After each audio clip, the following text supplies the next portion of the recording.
হরে কৃষ্ণ, রাধে রাধে। এই 7 জন লোকের বাড়িতে আপনি ভুলেও কখনো খাবেন না। গুরুর পুরাণ অনুসারে কোর্ট কেসের অপরাধী অপমানিত হয় এরকম ব্যক্তির বাড়িতে কখনো ভোজন করা উচিত নয়।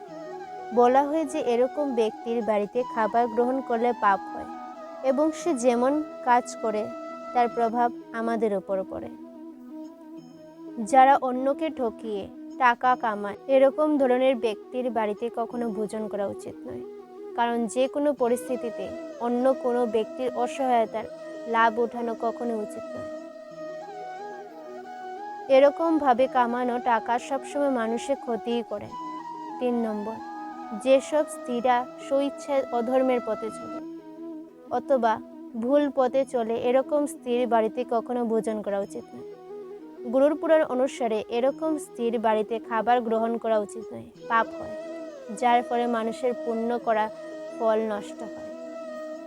4 নম্বর, যেসব লোকের অত্যন্ত ক্রোধী হয় তাহলে এরকম লোকের বাড়িতে কখনো ভোজন করা উচিত নয়। রাগ সবারই হয়, কিন্তু কিছু ধরনের মানুষ আছে তারা সব সময় রেগেই থাকে। মানুষের সবচেয়ে বড় শত্রুই হলো তার রাগ। রাগের মাথায় তার বুদ্ধি নাশ হয়। তাই মানুষ ভুল করে বসতে দ্বিধা বোধ করে না। তাই মানুষ সব সময় তার বাড়িতে ভোজন কখনো উচিত নয়, কারণ এর প্রভাব তোমার উপরে পড়ে যাবে। 5 নম্বর, যেসব ব্যক্তিরা অত্যন্ত হিংসাত্মক প্রকৃতির হয় তাহলে এরকম প্রকৃতির মানুষের বাড়িতেও কখনো ভোজন করা উচিত নয়। এরকম ব্যক্তির মুখে এক আর মনে এক, অন্যের ক্ষতিতে খুব আনন্দ পায়। তাই এরকম ধরনের ব্যক্তির বাড়িতেও কখনো ভোজন করা উচিত নয়। 6 নম্বর, যেসব লোকেরা নির্দয়ী প্রকৃতির হয় এরকম প্রকৃতির বাড়িতেও কখনো ভোজন করা উচিত নয়, কারণ নির্দয়ী লোকের কখনো দয়া থাকে না, যার ফলে নির্দয়ী লোকের শরীর কখনো দয়ার ভাব থাকে না। মানুষের মধ্যে দয়ার ভাব থাকা অত্যন্ত জরুরি। 7 নম্বর, যাদের কান ভাঙানোর স্বভাব থাকে এরকম ধরনের লোকেদের বাড়িতে কখনো ভোজন করা উচিত নয়।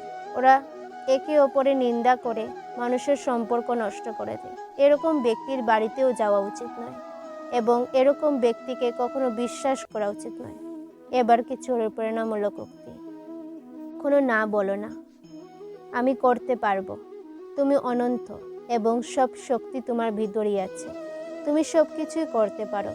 প্রত্যেক মহান ব্যক্তি তাদের চূড়ান্ত সফলতা অর্জন করেছে তাদের চূড়ান্ত ব্যর্থতার এক ধাপ পরেই। কোনো কিছুই পূর্বে নির্ধারিত নয়। মনে বিশ্বাস থাকলে আপনি অনেক দূর পর্যন্ত এগিয়ে যেতে পারেন। তুমি যদি হাল ছেড়ে না দিয়ে থাকো তবে এখনো তোমার সুযোগ আছে। হাল ছেড়ে দেওয়াটাই সবচেয়ে বড় ব্যর্থতা।